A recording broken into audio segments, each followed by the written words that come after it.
as part of our teaching resources on Learning English Plus to enable ESOL teachers to support their learners to discuss issues around hostile anti-immigration discourses, we are pleased to welcome Blake Doe from Calderdale Valley of Sanctuary.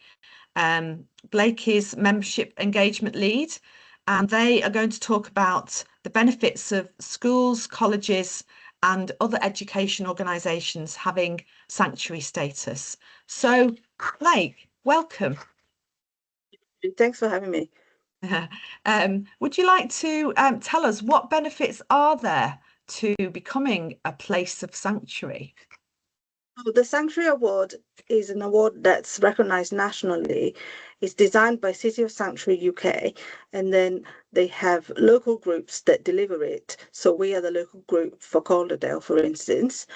The main benefit of the award from a public-facing point of view is that the point is anybody who's seeking sanctuary should be able to walk into a place of sanctuary and know that the staff there or the volunteers there or their fellow learners there are going to know at least something of the situation that they're going through in terms of seeking asylum or having refugee status, what that entails, what that really means, and be supported. So we're talking about trauma-informed practice, policies and procedures that are bespoke to learners seeking sanctuary and that kind of thing. So it's a real statement of solidarity, but it's one that is embedded in actually looking at your practice and making it as welcoming and inclusive of people seeking sanctuary as possible. Yeah, that's really important, isn't it? So what kind of public engagement do colleges or schools typically do when they have place of sanctuary statement? Comes while you're going through the award process in the first place, and then it carries on.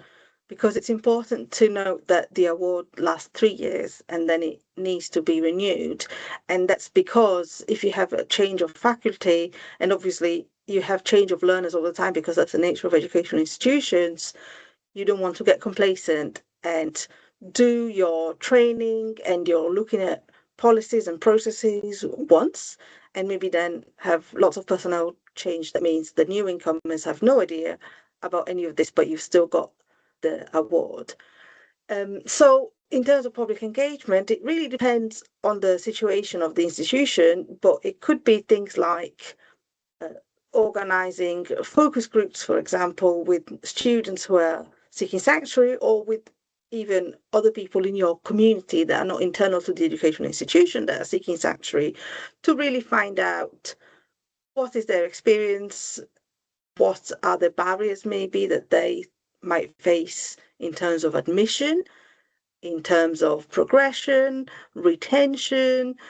There are all sorts of barriers like different levels of English, which obviously ESOL teachers will be very, very familiar with, but also being moved around by the Home Office while in the asylum system and that kind of thing.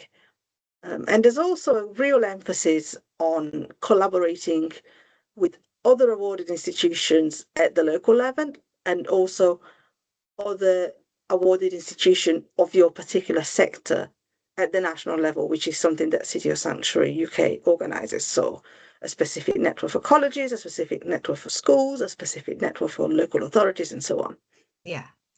Okay, that's great. So if I'm an asylum seeker and I want to start college, and I go to college on an induction day, what kind of special welcome would I expect to find? So in just sanctuary, there would be a designated sanctuary lead who would have training that's a bit more in depth than the training that all staff need to get on the subject, where they've really explored what the potential barriers are for students seeking sanctuary to access college and then progress through college. And also, they would have an understanding of, like I said, trauma informed practice. They might have some practical information about what are the main languages, for example, that people seeking sanctuary in our area tend to speak.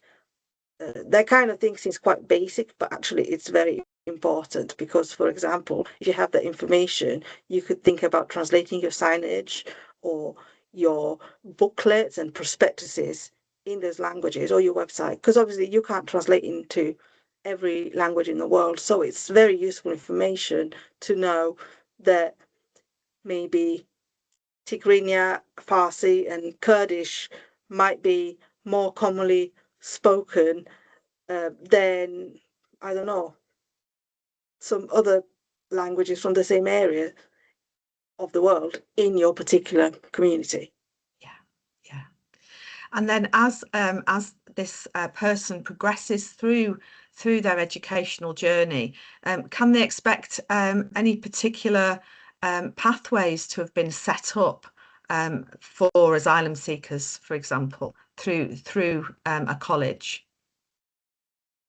So on how the specific organization or the specific college has decided to put this welcome and inclusion in practice, but the general principle is that all staff and students will have some level of training so they understand what it means to seek asylum, because really the general understanding in the general population is very, very low and there's a lot of misinformation. And then in terms of pathways, it could be that a college has decided that it needs to set up a specific pathway for people seeking asylum, for example.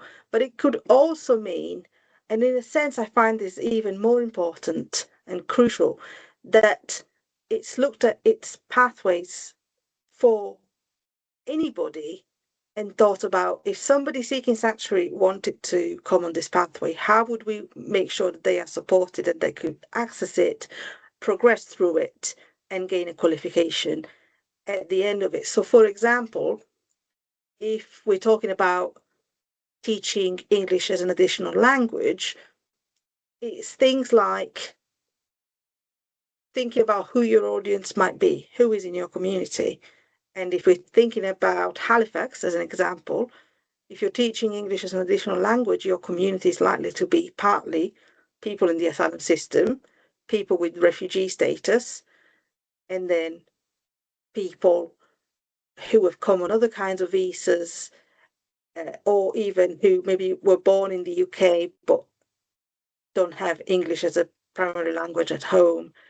And we know that in Halifax there tends to be a lot of Pakistani people, for example. So it's that kind of knowledge of your community in your particular situation. And the great thing about City of Sanctuary and its local groups is that we help you through this award. We help you find that information, we help put you in touch with other organizations. So the process can be really meaningful and really tailored to your organization and to our local context. That's amazing. Thank you very much, Blake. I'm going